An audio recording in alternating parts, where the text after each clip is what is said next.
So I went back to the major and said, my people don't want to. But our major said, here, take the bottle of cognac and ask him once more. Right, y'all, welcome back to Helmet Arms channel. All right, so for today's short reaction video, we're going to be checking out some war stories from World War II. Now, this is from a German veteran. So this is titled German Veteran Recalls World War II Memories. And this is actually from Forces TV, which I guess is Forces News now. I kind of forgot. But yeah, this video is about 3 minutes and 40 seconds. So not super long, but I got to say, with World War II stories specifically, war stories in general are always really cool to hear. But with World War II war stories, like, they are just insane. A lot of times you'll hear some of the stuff, like if you're in the service, you hear some like war stories and whatnot, and it's not really too believable sometimes. But with World War II, you can pretty much think of anything, and it probably happened during World War II. So yeah, it should be cool. Let us check it out. Joining the army at 17, like his father did before him, Wolf Yen was feeling optimistic and excited for the adventure ahead. You have no time to be frightened, you know. You are so busy, and everybody trusts his comrades. He will do the correct things. And I always trusted I would survive. And, well, I was right. Fighting in North Africa for the Africa Corps on tanks against Britain's desert rats in 1941, he made many comrades and still remembers his first shots as a gunner. I jumped out and ran over just to check. And then dude, tank warfare in World War II sounds really scary. For the Germans, at one point, I'm sure it wasn't as scary, since I think for the longest time they had some of the best tanks out there, if not the best. I don't know when. I think the American Sherman tank is what was the contender for these. Now, I could be wrong on that, and if I am, feel free to correct me. I don't know anything about tanks, so hopefully I learn a little bit about tanks, at least tank warfare in this specific video. Suddenly we had artillery and shells all around us, and so I had to seek cover, and I fell down, and I looked directly in the eyes of a dead soldier in a very small, maybe a distance of 1 meter. He was in my age, and he was one of these tank crew I had shot. So in that moment I really thought, his mother is now crying, maybe he's her only son, and I'm guilty.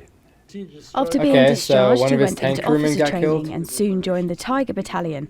And from 1944, he defended Germany against the Russians and Americans. We were hoping that the war would end soon, that really we get the order, give up, surrender.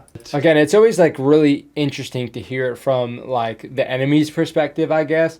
But yeah, World War II obviously wasn't easy for both sides. But yeah, it must have been hell for everyone involved. So I'm sure there's a lot of like, I mean, you hear it all the time where people were constantly saying, yeah, the war's not going to end that long. Like, they're close to surrendering. Like, we're going to take this and that'll pretty much be it. But yeah, it dragged down a lot longer than a lot of people would have expected.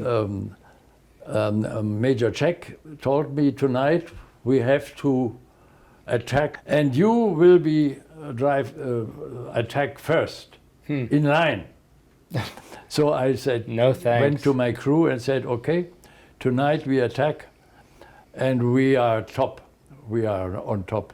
Then they said, no, sir, we don't want to die now anymore. That's pretty natural reaction. Lost, and we want to survive.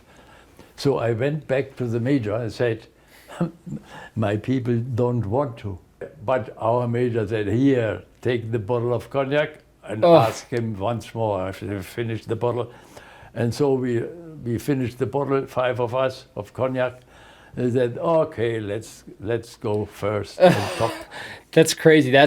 I mean, of course, you have that sort of like self-preservation thing in the back of your mind always, especially in World War II. So it's not going to be an easy thing to want to just automatically, I'm going to skip to a different still, but of course you're not going to want to be the first one in line, especially like, I mean, you hear stories like with Major Kane, where he was like knocking out all these tanks left and right. Of course, when you hear stuff like that, or when you're going at people that have that sort of capability, you're not going to want to be first in line, because they're basically going to test all those capabilities on you, whether it be an obstacle on the road or their anti-tank weapons. You're going to be the first one to probably take the brunt of that. on top. It doesn't matter whether we die or not. And then we attacked, and of course we were shot. Right before the war ended, he became a prisoner of war in Russia. Yeah, we were surrounded, so thousands of men at night. We were checked, of course, and they took us our watches. But I had a little compass that was from a former pilot, a little compass, and I had hidden it under my tongue. So when they checked me, they couldn't find the thing. Interesting. That helped me later when we escaped. Heading home after the war at the age of 21, he remembers seeing his mother's face 21? as she realises that one of her sons has returned. Damn. She didn't recognize me because I was small and thin and brown. Later on she told me, I said, oh, another soldier is coming home. Hopefully my two sons are also coming home soon. She didn't recognize me. I said, hello, Mrs. Jane. She said, ah! So that was really, wow.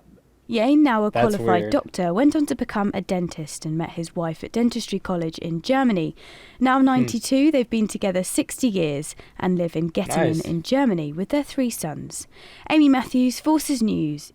Again, it's always very cool, very eye-opening to watch these sorts of videos and hear war stories from the other perspective. I mean, in some regards, it like humanizes a lot of the people, but of course, for some people, you can't really say that as much, especially with the side they're fighting on. But it is kind of cool to hear about it for sure.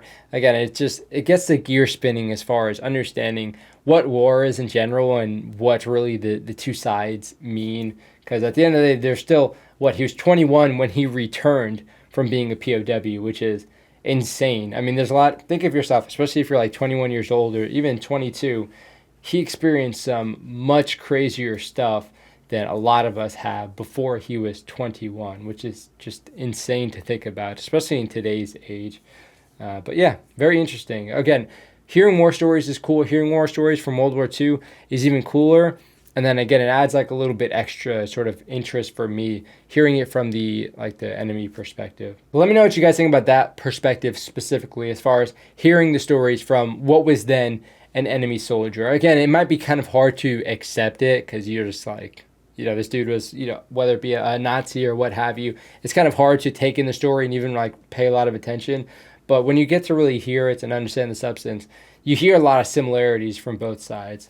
But yeah, let me know what you guys think. If you have any other cool war stories, you want to throw them down in the comments section, I would appreciate it. If you want to throw them down in Discord, I'd appreciate that as well. But again, this was just another recommendation, so I do appreciate you guys sending all of the cool stuff. And of course, Forces News, they always do some solid stuff, so I can't really expect anything too bad from them at this point. So pretty reliable channel. It's nice to have these reliable YouTube channels with some cool content because it allows me to react to it and get content out of it, but at the same time I can share all of this cool stuff with the rest of y'all again. Now, of course, as you guys know, I can sort of give a perspective from one, being an American, and then also being a Marine, being in the Army, being infantry, reconnaissance, being in the intelligence field. I can sort of give my perspective from those realms, so whatever you guys recommend, I'll try and use that. But of course, with things like this, I can't necessarily relate as much, but it's still interesting to hear, especially just being in the military in general. I try and put myself in their shoes from their perspective and sort of try to understand it from that sort of perspective, because it is still interesting. But yeah, thank you guys for watching. Hopefully you enjoyed it. That is it for this video.